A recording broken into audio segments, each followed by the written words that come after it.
wrap it in ribbons and make it mine. I think I'm going to like today. It's very plain to see. I like every minute, and it likes me. Don't you agree? This is the nicest day in the neighborhood, the nicest day in the calendar, the nicest day in the hemisphere for me. I think I'm going to like today. It's been the best by far. I got it by wishing on last night's star. I think I'm going to like today, and when today is through, I'll catch it as good as new. There it'll be. I'll have the nicest day in the neighborhood, the nicest day in the calendar, the nicest day will just stay at home with me. I think I'm going to like today.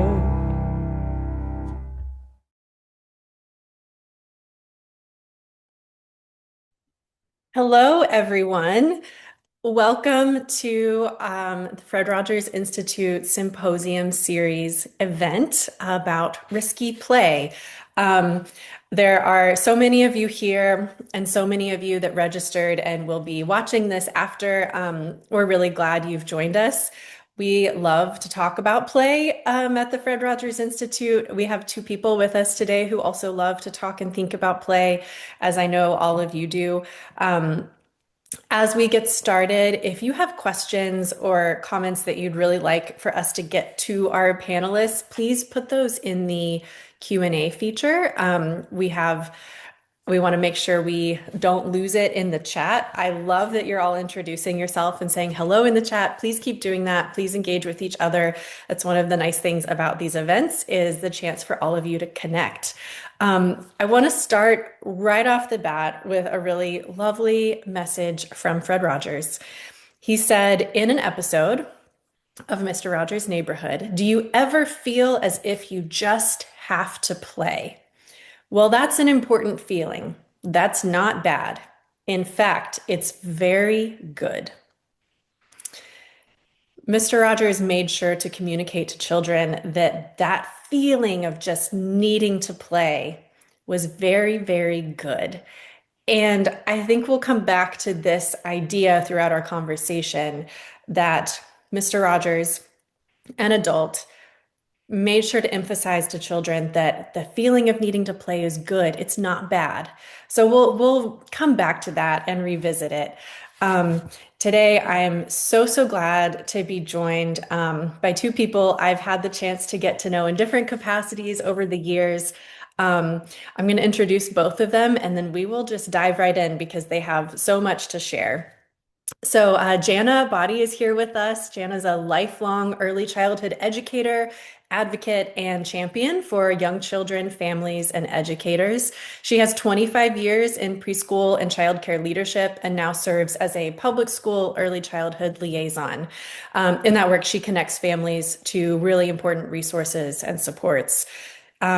She stays really involved in the field as board secretary for Maryland's branch of NACCE and is also serves on NACCE's affiliate advisory council. And she is part of the Fred Rogers Institute's Educators Neighborhood Deep Dive cohort, which has focused this year on play and is actually really the reason that we decided to have this conversation.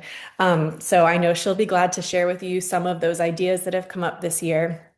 And then Marie Beam is the Chief Executive Officer of the Discovery Museum in Acton, Massachusetts, which is a national medal for museum service winning nonprofit that invites children and their families to explore science and nature through play, indoors and out. Marie's career has focused on increasing equitable access to learning experiences and helping to advocate for the creativity and expertise of the nonprofit sector. And at the Discovery Museum, championing the simple but powerful joys of childhood. I've had the chance to visit the Discovery Museum, and it is such a fun place. And when I think about play and play that invites children to take risks and explore, I often think about some of the things I got to see and experience at the Discovery Museum. So thank you both so much for joining me today in this conversation. We decided to title this conversation simply Risky Play. And there's actually a lot to unpack there, and it's also very simple. So I want to first ask you, how do you define risky play? What is that? And why those words? So Jana, I'll ask you to kick us off. Hi, well, thank you so much, Emma, for having us. And thank you for allowing us to use this platform, especially for us huge play advocates, and bring awareness to bringing play back into our programs, especially our public schools, because we need it so much. So, risky play truly is just adventurous play. It's just allowing children to play without limits, to give them the opportunity to expand the capacity of their body and just explore that without having so much adult control on top of their play and having the outcome that we want. As we know, all play has purpose. And so when we're looking at risky play, we're looking at things such as allowing a child to maybe climb up the slide. I mean, it's not the end of the world if they do that. Sometimes there is danger in some play, but there's not always danger in a lot of play. We have to allow our children to make those choices and give those the opportunity. It's building blocks higher than their head. It's climbing on big rocks outside.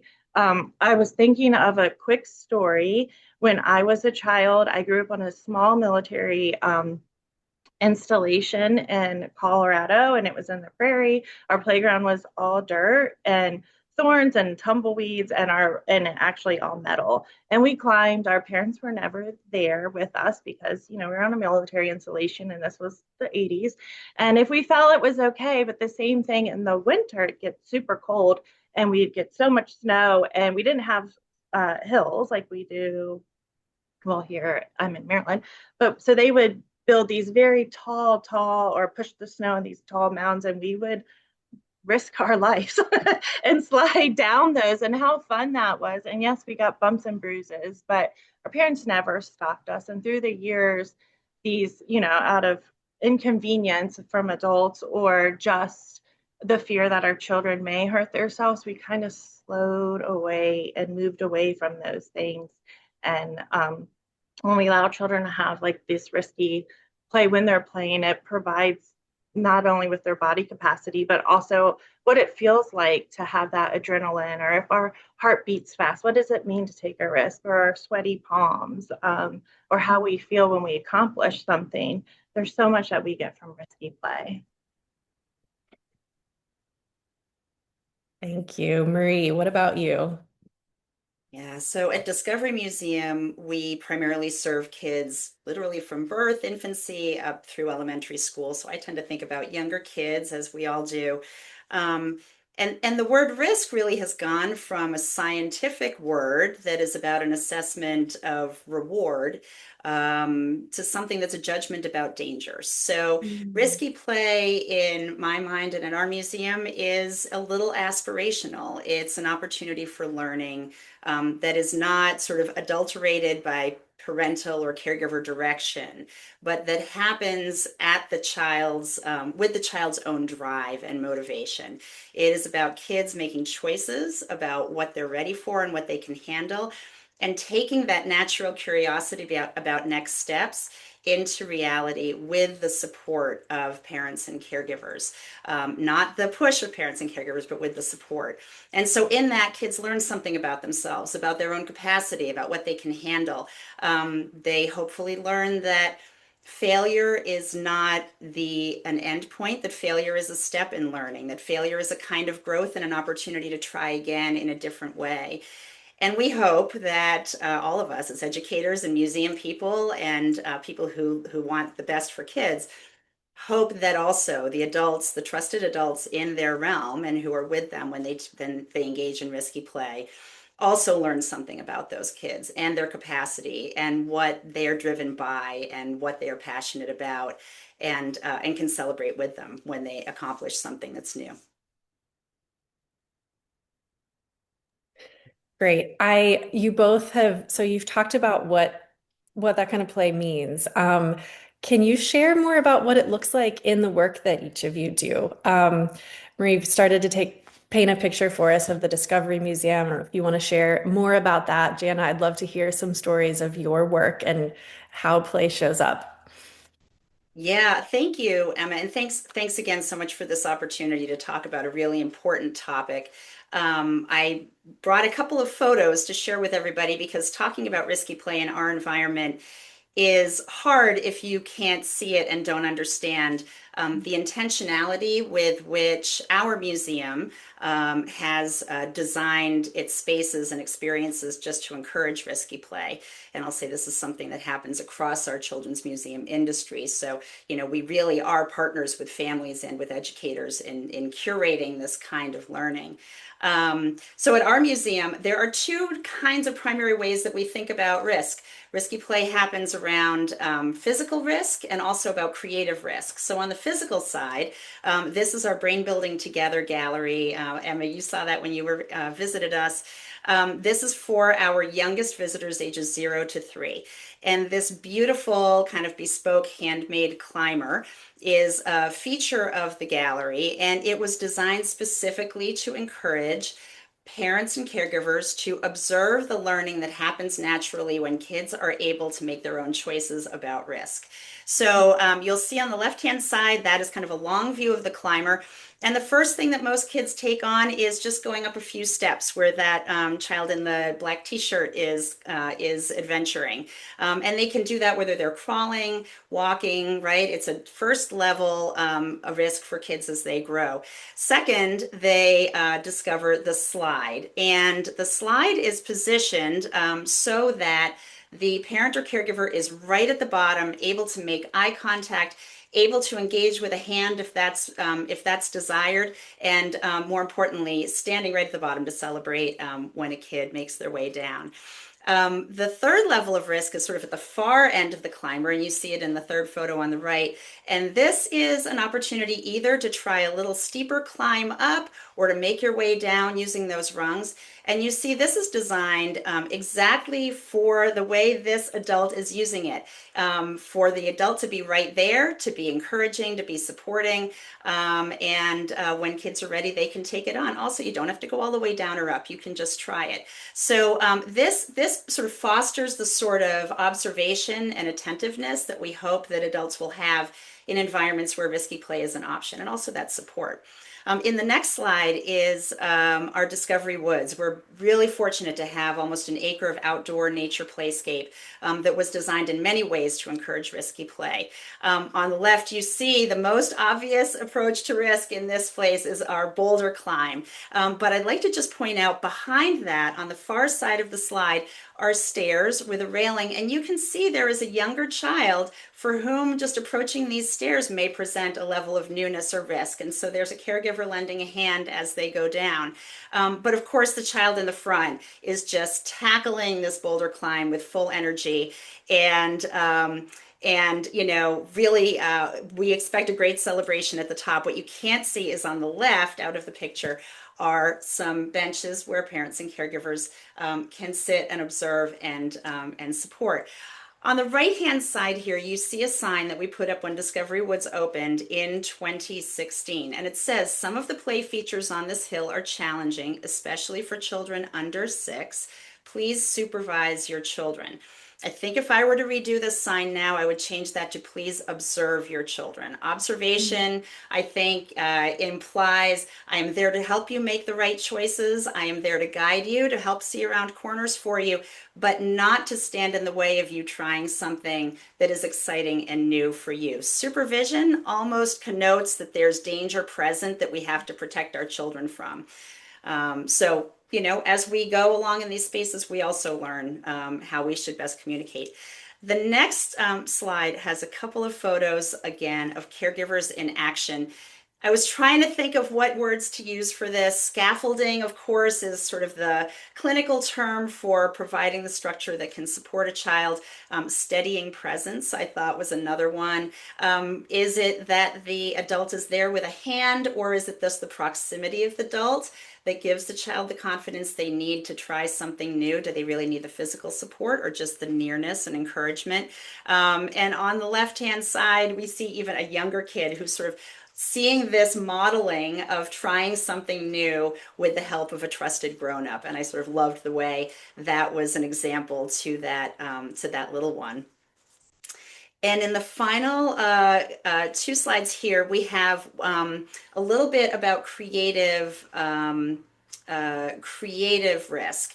And so in our Simple Machines Gallery and our Da Vinci workshop, very open-ended opportunities for kids to take materials and create something of their own generation. This is about the ability to innovate and to invent without structure and without direction. Of course, the child on the left seems very comfortable doing this on their own. They're on the floor, they're in it, they're building something. You can see total attention and total focus on that activity.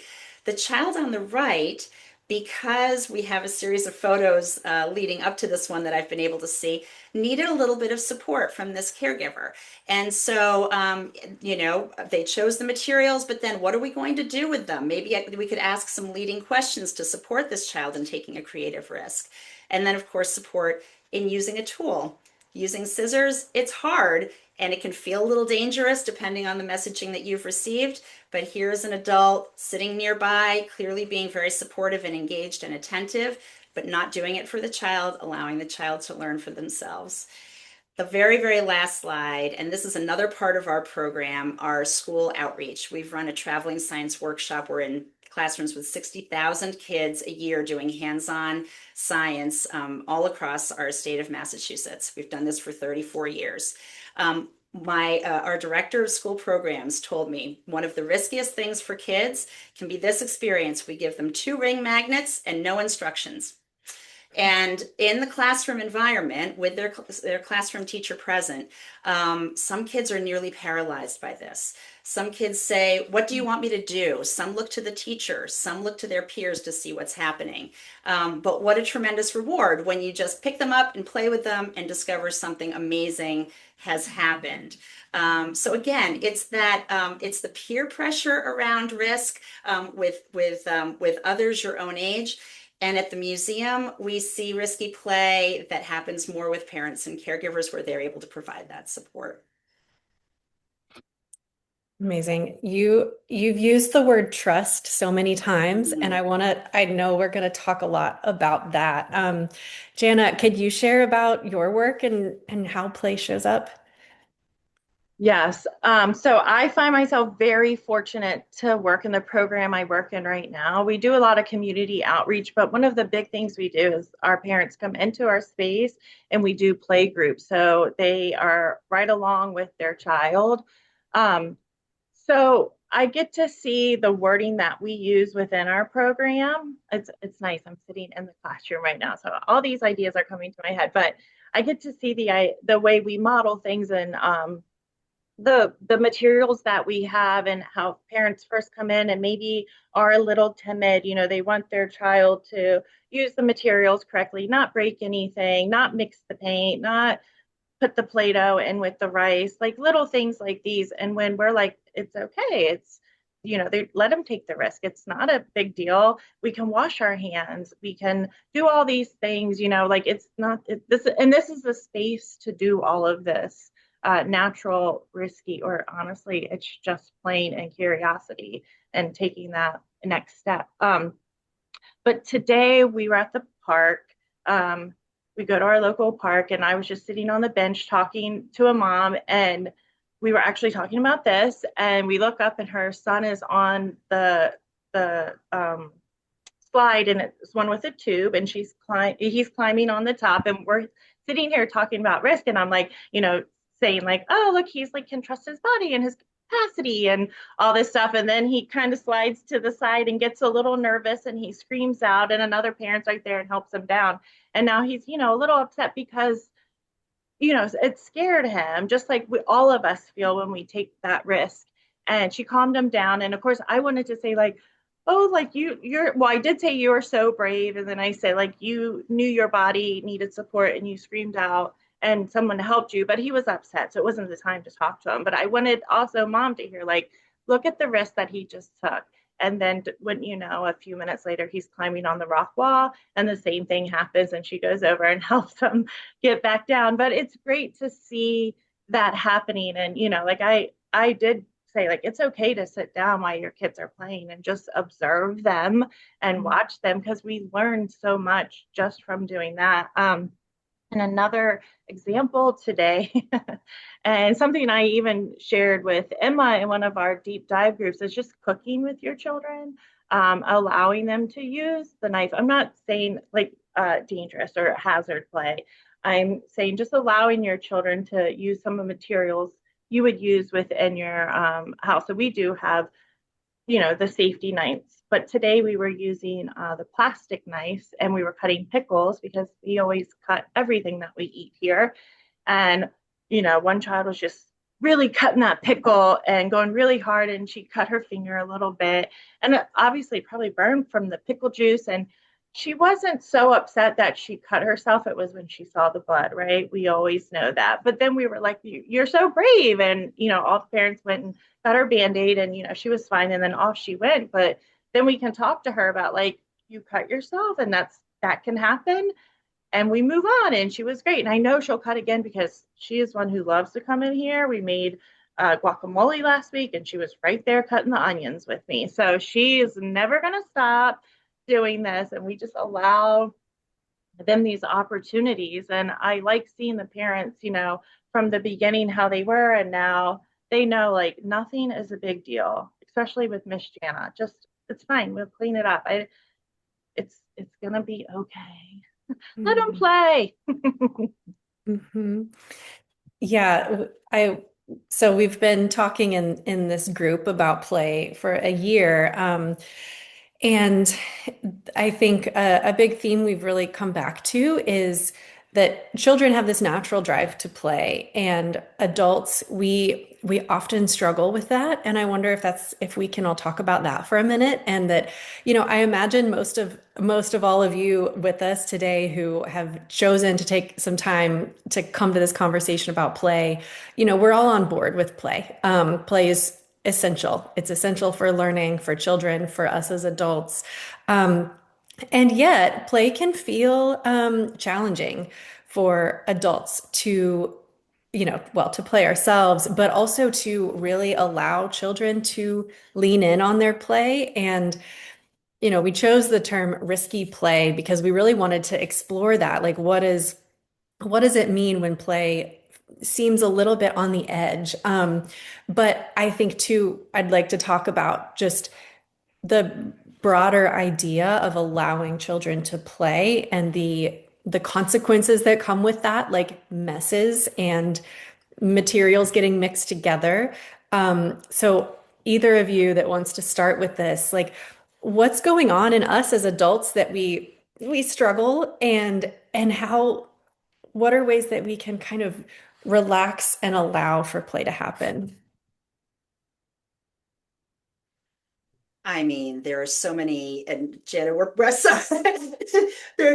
probably going to say many of the same things, I would imagine. So I think that for parents and caregivers, there is tremendous fear of judgment. Mm. And I think some of it, there's some fear that my child will get hurt, and that's a fear that never goes away, no matter whether you have a kid that's 30 or 3, you always worry about your child getting hurt. But my sense is that the block to allowing riskier play, or free play, we might call it, is a fear of judgment from other parents. What if my child gets hurt and I'm not right there? I'm back here observing, allowing some free play. What if my child, we all know each child is different. One child is one child, right? We are in a society, though, that rates and grades and benchmarks and compares every single aspect of a child's development and behavior from the moment that they are born, their size, their weight, everything. So I think the caregivers are conditioned to imagine and to look for something that is not enough in the child. Right? At our museum, we have, we're very, very proud to have a tremendous following of families whose kids present with learning differences, whose kids benefit from spaces that allow wheels, whose kids are, deaf and hard of hearing, visually impaired, nonverbal. Um, Creating a safe space where every child can take risk means every adult has to sort of have an implied pact to back off the judgment of each other, right? So if your child taking a risk is just coming to a children's museum during public visitation hours when it might be a little overstimulating, or it might be loud, or there might be other kids, or they might need to move their bodies in a way that doesn't feel appropriate indoors, when that happens, the rest of us kind of need to say, this is not about my child, my family. This is about that kid being able to learn and grow in whatever way is most appropriate right now, again, in partnership with their adult. So I think that if we could ease that tension and pressure and get to as the Institute's former director, Dr. Junlei Lee says, good enough parenting, I think that it would allow all of us to really dig in and enjoy what comes when we see our kids playing in a slightly riskier, slightly freer way.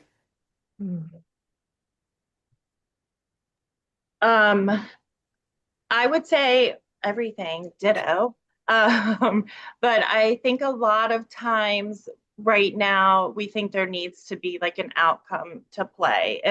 And we have to be able to measure the play and observe something from the play when, I mean, we can observe a lot of things, but it doesn't have to be a standard or, the best practice. It can just be allowing a child to play. And I feel like that's more in like a school setting too. Something I just recently heard was, you walk into a classroom and all the children are engaged in an activity doing something, but it's not, that rote learning and that, well, what's happening in this classroom? This looks like chaos, but it's not. There's so much learning happening while they're playing and exploring. But we set our expectations so high for our children, and just allowing them to play does not have to have a purpose. It can just play. And we can look at, so if we need to have a purpose or an outcome, we can look at that as an adult and say, oh wow, they just did problem solving. Or if we're looking at schematic playing, they can, like, what schema are they going through right now? We can measure that, but the children can just play. I also always say it's out of inconvenience for ourselves. And I know I've already said this, and Maria said this too, but we stop our children because we don't want to be inconvenienced. We don't, I mean, I might be going to Hawaii tomorrow. You cannot fall off the slide. And I get it. I get it, right? But it's it's okay. Like, we have to allow our children and provide them trust and allow them to explore. And if they make a mess, we'll clean it up. It's just water on the floor. It's just rice on the floor. And you know what? You can teach them how to clean it up too, because they love to help clean. Yeah. You know what's interesting? Oh, I'm sorry. Go ahead. Pardon me. Oh, I was just gonna say, it's just a mind shift, right? Like, we used to be like that, and now we kind of slowly are now focused more on academics and making sure our children are where they're supposed to be. And we're forgetting about this piece of childhood, just like Fred Rogers said, this is their work. This is what they should be doing. Yeah. Yeah. It's interesting here. Our museum is kind of serving a second generation of parents and caregivers now. So we have folks who come back who raised their children here and are now coming back with their grandchildren. And so often a grandparent will say to me, oh, I didn't do this right when I had my own kid, right? I was like, all right, we got 30 minutes. We're going to go in. We're going to do this thing. Let's keep moving. Let's explore it all. And now with the grandkids, I was like, so it's a 4-hour visit. It doesn't matter. Let's let the kid, they want to spend the whole time in the water room and they're completely saturated from top to toe. It's fine. I've got a dry shirt in the bag, right? So that perspective comes with experience. And if we can help share that experience and share that confidence. And you mentioned trust, Emma, that trust in the process of play and trusting children's minds that they will be naturally driven to do what is best for them, what will help them learn and grow. If we sort of yield the driver's seat to them, what a great thing, right? What a wonderful thing to observe. I mean, Mhm. parenting is risky right there, right? It is We go through indeed, it every yes. day and we should just be easy with each other. I mean, I wasn't Yes. always like how I am now. I definitely parented a lot different than I am now, but I have grown and I have learned from all of that. Yeah, but I heard a parent today say, "Oh, I just allow my kids to do everything," and she, was kind of speaking down on herself. And I said, "I think you do a great job. Like you are allowing the things you allow your child to do is what both of your children are what's going to help them later in life to take those risks and to explore and to be independent and enjoy solitude and everything. Like they're getting so much of what you're doing, and like you should really like praise yourself. I know she's watching, and so you need to love yourself because you're doing a great job." I actually want to follow that exact thread because what you both brought up about, why is this so hard for adults? You talked, Marie, about like we have this tremendous fear of judgment, and we really, really do. And then Jana, you talked about in like formal educational spaces, we're worried about aligning to standards. And I think that too is a fear of judgment. That's also a question of what will the other adults think and understand about this? Um, and Marie, you said something about having like how as adults, can we have this pact? Like, can we just all agree we're going to step back from judgment? And Jana, you're, now sharing like this encouragement. So can we follow that thread for a minute and think about what does it look like in informal places, in more formal places? As adults to encourage that amongst our peers and colleagues. And while you're thinking, I'll start with an example. When my girls were really little, I picked this up from another parent on the playground. Instead of saying, "Oh, be careful," um, I heard and then incorporated this when I was feeling the like, oh, be careful. Instead of be careful, because what does that mean when you're two? It's not helpful. It's a warning. But I learned to say, how does your body feel? Are you feeling safe in your body? And it was a way that I could sort of ease some of my need to like check in. And also, it was me saying to my child, I'm curious what you feel about yourself. It was a way for me to bridge toward trusting them and indicating to them, hey, I trust you. And if you're feeling a little uneasy, I'm here, but I just, how do you feel? So, yeah, how can we encourage that among peers and colleagues to trust each other as we trust children? Okay. I can take it back. I always have a story. So Great. I used to manage a child care center at a shelter for unhoused individuals. And when I came in, I kind of changed things around a little bit. We went more regio and nature based, and I brought in risky play, and it was kind of new to me at that point. And so I had it with the educators that came into the program. So obviously, supporting children that are experiencing trauma looks a lot different than it could be well, everyone experiences trauma, but at a community program down the street. Um, and so it took a lot of training and educating, but actually showing the educators that it's okay. And I know like safety was their top priority. But a lot of the children came in really just unstable with just walking sometimes. And so we would have them, walk up like the jungle gyms or the climbers.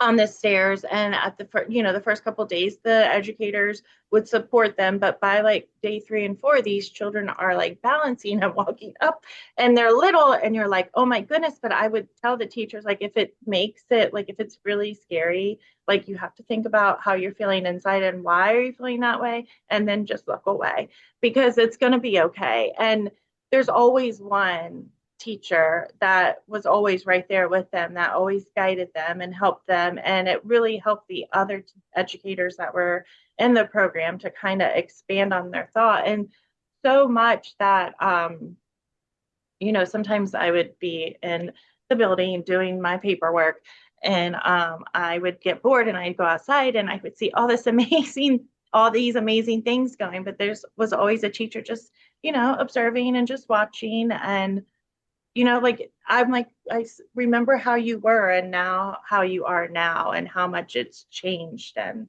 then they were happy to share like what with risky play meant to them, or what just allowing children to play meant to them all together. So that's one way.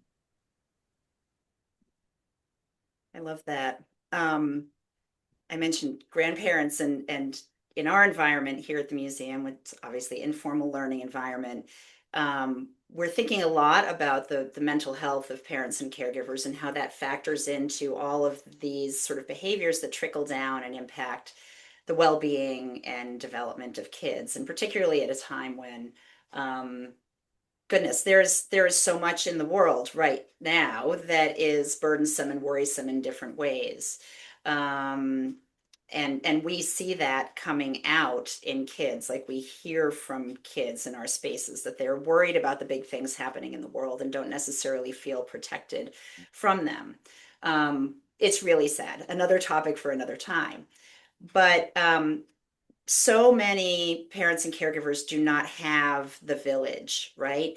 There is obviously much higher incidence now than ever before of two working parents in a household. Obviously, I am from a two working parent household and raised two kids that are now in their teens. There are all kinds of distractions and obligations that kids have. They are more often than ever in activities after school that don't involve their trusted grown-ups. They're doing things sort of on their own. They are, there's less of kind of a household rhythm than there might have been at other times in our American society, at least. And all of those things create kind of discord for everybody. I think about a time when every sort of new parent had grandparents available that were guiding and shepherding. Now, grandparents can also be complicated. Let's be real. Not every grandparent is a perfect sort of chaperone through the process of parenting. But there is that experience that is beneficial. And so we have started a program in our museum called Grandparent Ambassadors, where we bring grandparent volunteers into our spaces, not to support the kids, but to support the grown-ups, and to have that moment of affirmation. Oh my gosh, that was amazing what you just did. Oh wait, look at what your baby just, oh my gosh, did you see that? That was incredible, right? Can I hold that thing for you while you check in at the front desk, right? When you've got all the things and all the children. So creating a space in which I think in which parents and caregivers feel that they can talk about, in informal, non-clinical ways, the challenges that they're facing with people who can just be a good talking partner, if not an advisor, right? I think we need more of that in our society. We need more of sort of the intergenerational connections in our communities. We need more people like Jana, who is, learned this and really embraces this approach to parenting, and is a parent herself, sort of, recognizing her own mistakes, as we all have done, and can say, listen, from where I stand, here are things that I would have done differently. Let me support you. Again, instead of providing, the image of the perfect family, and if you don't meet that, you have something to feel bad about. Or if you don't meet that, you must just need more accessories or a better thing, or, different technology, or whatever it might be. So, just getting real and more connected as communities, I think is a fast track to this. And recognizing that kids have agency, right? They're human beings. They're not, they come naturally ready for this, as I've said. Hmm. I love this grandparent ambassador idea. I hope everybody is taking notes and thinking about ways to do something like that in whatever space you work in, because anybody who's been a parent who's had a kid struggling in a public place, and then usually a grandparent might be the one to walk up and say you're doing a good job. Oh my gosh. That Yes. you don't need, that's all you need. And so I love that you found a way to intentionally make that happen in the museum space. And we have there's so much really fascinating conversation happening in the chat and some questions coming in. And I imagine both of you might have something to speak to about this. We're getting questions and thoughts about what about allowing for, kind of risky play in different kind of cultural spaces or different neighborhoods where there's maybe more policing or more concern about types of behaviors. And have either of you had instances in your work where you've had the chance to think about that and what spaces like a museum or schools can do to make real, just good old play, safe and accessible to everyone? That's a big question. Yeah. I'm a fan of children's museums. They exist in every every community practically nationwide and beyond has access Mhm. to one Mhm. within a reasonable drive. Mhm. I think that they are a fantastic resource for not just um, wonderful, sort of unadulterated, risky play and structures and environments that invite that, but also for respite, right? And so, at our museum, we provide an outdoor space. Many families, and it's our outdoor area is fully accessible, including our wheels accessible treehouse, right? Mhm. There are many families that do not feel included in and invited into outdoor nature-based play Mhm. culturally or in their Mhm. community Mhm. or because of the transportation options they have available to them, etc., who can come here and experience all of the tangential benefits that come from being in a natural environment and being able to play freely. So I'll put in a big plug for children's museums and other similar spaces.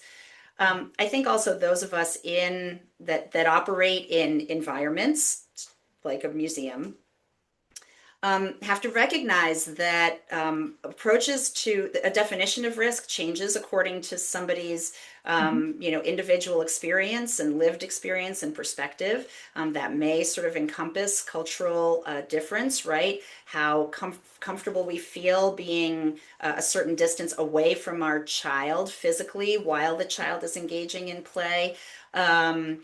We try hard at our museum to make sure that we are being inclusive in all ways, and that means recognizing when the standard that one of us might think is appropriate for risk is not the same standard held by the parent and caregiver. So again, sort of trusting so that we can create an environment that is supportive and open to learning, not that is restrictive and prescriptive.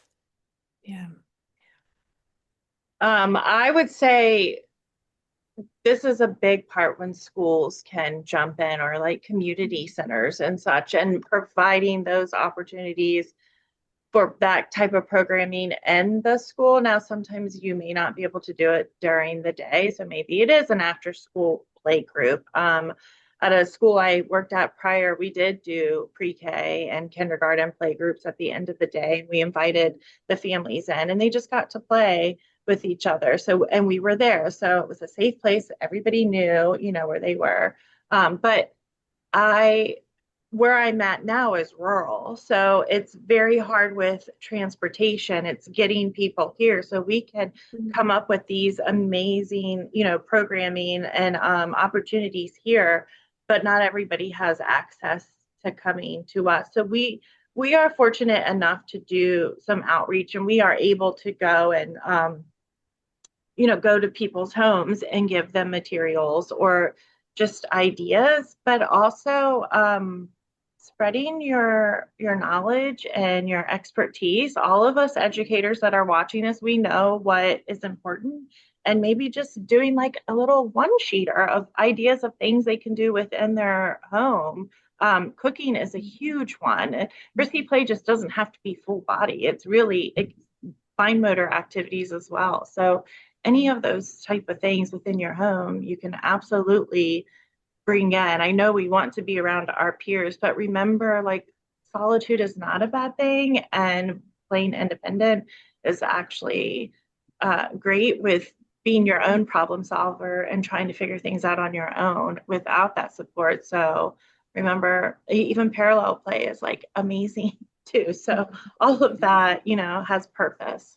Mhm. Mhm. So there's all kinds of ways that play happens and all kinds of ways it looks. And we've talked some about the physical element of play and using our bodies and exploring. Marie talked about creative risk and exploring materials and like expanding, innovating, creating new ideas. I want to talk briefly too about social play and play that leans into topics that we might include under the branch of risky. I'm thinking about young children playing out scenarios that they are worried about. We hear stories all the time about children of all kinds of ages playing out things that they're hearing about in the news. So, what what would you both have to say about that? And for educators and parents who are seeing this kind of play happen that looks uncomfortable or is touching on topics that as adults make us uncomfortable. Um, how do we observe that play? Where do we engage with it? What's the benefit too of allowing for it to happen and letting children explore? Anything you want to say about that kind of play? Well, I think that play is very natural and it really is almost like therapy for the children. And it actually, when they do show us that type of play, it opens up things for us as adults, and that there's a lot of observation, and we can help, dig deeper with what this child may be going through and maybe start intervention, especially with like our younger kiddos, but I don't think it should be stopped. I mean, obviously, if it's hazardous or dangerous or not helpful or such, then we would definitely talk about that. But that's the opportunity for us to really dig deep and dive into what's happening with our children. There was something else I wanted to say, and I just totally lost the thought. So Marie, go, and it's going to come right back to me. As soon as I start talking, it'll come to you. I am not an educator by trade, nor am I a child development expert. So this one is a little beyond my realm of expertise. What I will say is that uh, at our museum, we place books in every one of our galleries. And we try to make sure that the books that we present are age and developmentally appropriate for the range of kids that we see, but also address topics that can at times be complicated for parents and caregivers to know how to broach. And so sitting together and reading together and relying on a book to say what might be difficult to say as a parent, and allowing that to sort of open up a channel of communication, is a tactic that we hope families benefit from when they're in our spaces, and certainly as a parent, one that I benefited from hugely. Don't hold yourself accountable to know everything that all of the experts at the Fred Rogers Institute know about how to raise kids, right? Take advantage of resources that are there that can speak to your child in a sort of developmental language that is accessible to them. Mhm. I'm so glad you brought up reading because, yeah, reading, books, play, it's all so connected and intermingled and sometimes the very same thing. One thing that I've had the chance to learn from people through conversations like this, and of course from the Fred Rogers Archive and Fred's work, is that when we get the chance to observe children's play, we learned so much about them and about what they're wondering and exploring. And so, just like observing children climbing on the boulders, if we're observed, we can, from that, we can see, oh, wow, this tiny little child is learning how to do all of this movement, and that's new and so special for us as adults to get to witness. And similarly, if we are able to witness children playing out a scenario that they are dealing with among their friends or something they know is happening in their world and they're playing it out, if we can observe, and Jana, like you said, if it gets, if anybody's getting hurt, it's time to step in. But if we can let ourselves stand back and observe, we will learn so much. And then, Marie, just like you said, that gives us as adults the chance to notice, where might this child need some support that I could offer, by turning to books to explore a topic that we want to explore together. So with the last 10 minutes or so, the idea of trust has come up so much. And trust and play are two of the six fundamentals that Fred Rogers talks about for learning and growing. A story that Fred Rogers told was about his grandfather allowing him to climb on stone walls at this family property. Young Fred had wanted to climb on this wall and was so nervous to ask because he was sure the adults would say no. And sure enough, when he got up the courage to ask, a lot of the adults in the room said, "Oh, goodness, no, you can't climb on those walls. You'll get hurt." And his grandfather, who was a huge influence in his life, said, "Let the boy climb on the walls." And he did. And he tells that story and talks about how tremendous that trust was. When I've read Fred's retelling of this story, he talks about the excitement of getting to climb on the walls, but the biggest thing he focuses on in the telling of the story is the trust that his grandfather put in him to explore and play and take a risk. And so let's talk about trust for a minute. We've talked about this already, but what's the connection between trust and play for us as adults? We both wait for each other. I trust. No, I'm kidding. That's right. Right away, when someone trusts you with something, then your confidence is built. So just like when Fred's grandfather said, let him do it. Right away, his confidence probably went up. Like, finally, someone believes that I can do this, and I'm going to be okay doing that. It just gives that extra bit of encouragement too.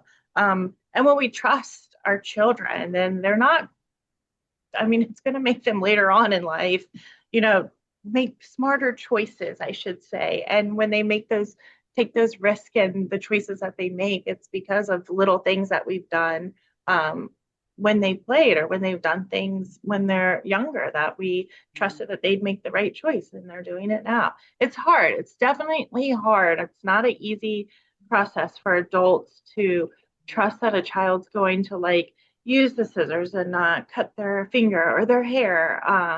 But that's something we have to have internally. And when we allow the child that opportunity and provide that trust, then we know they're going to use the scissors okay, and trust that it's going to be okay. Yeah. Mm-hmm. Yeah, I think of a couple of things, Emma. One is, we say all the time here that the learning that happens in partnership with a trusted adult is more powerful. Research has proven this, right? And this is the underpinning of the Institute's position on this as well. Mm-hmm. The idea is partnership, right? That learning happens sort of with, not at. Mm-hmm. And so, and it also, that idea of a trusted relationship around play means that adults get permission to play as well. Engage in it, be with it, be part of it. Observation is great for those moments when you don't really feel like you want to tackle the boulder, climb yourself. But the things that Jana's talking about with materials and loose parts and exploration, do it too, right? Have your child see that you can take on risk Maybe be a little goofy in front of other grown-ups, right? That is a form of risk for all of us as adults, and what great modeling that is for kids. I also think that, it's about, as you say, when we see children grow in this way, we learn to trust our own choices. So when we make the choice to observe and allow risky play, and that is affirmed by a successful outcome, we can feel more emboldened to do that going forward. And lastly, trust is just sort of this essential human connection, and technology is not going to replace that. Screens are not going to replace that. That is not the kind of learning we're talking about. We're talking about this deeply human learning that happens when people play.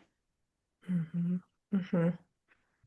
Um, Fred talked about teachers and some of the best teaching being when someone does what they love and they love it in front of somebody else. And so I'm thinking about that when, as adults, if we can play and genuinely play and let our children see us playing, that's a really powerful teacher and indicator that we believe play matters and that their play matters and that it matters for us too. Um, I I have pulled up this one of the times Fred wrote about this moment with his grandfather who let him climb on the walls. And I just want to read this, which will be familiar to most of you. So he climbed on the wall, and then came back to tell his grandfather about his adventures. I'll never forget what my grandfather said. Fred, he said, grinning, you made this day a special day just by being yourself. Always remember, there's only one person in this whole world like you, and I like you exactly as you are.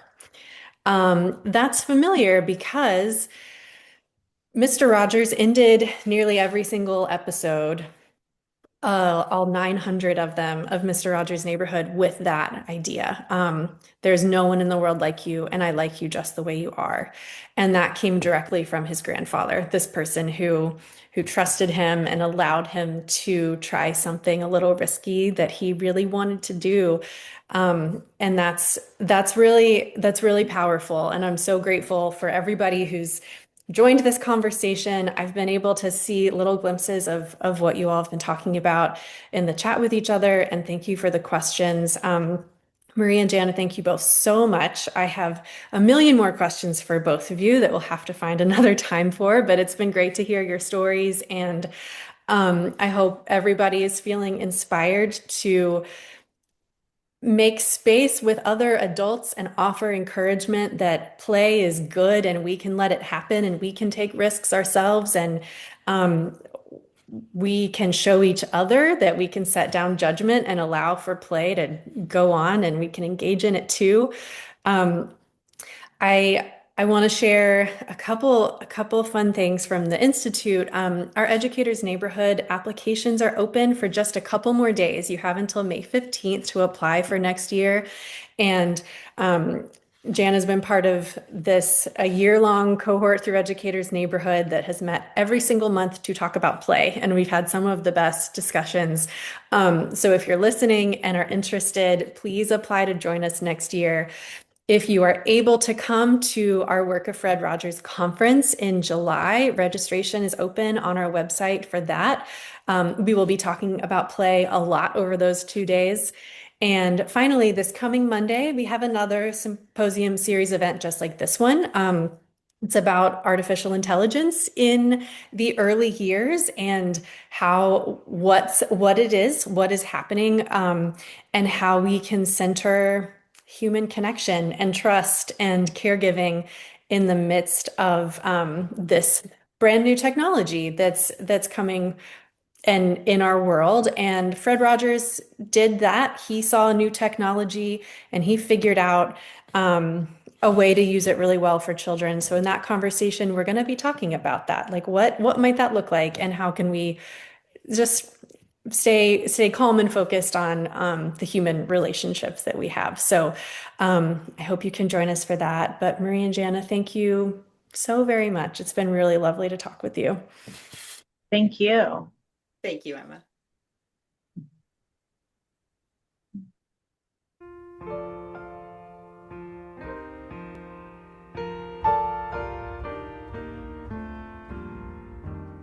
It's you I like. It's not the things you wear. It's not the way you do your hair. But it's you I like. The way you are right now.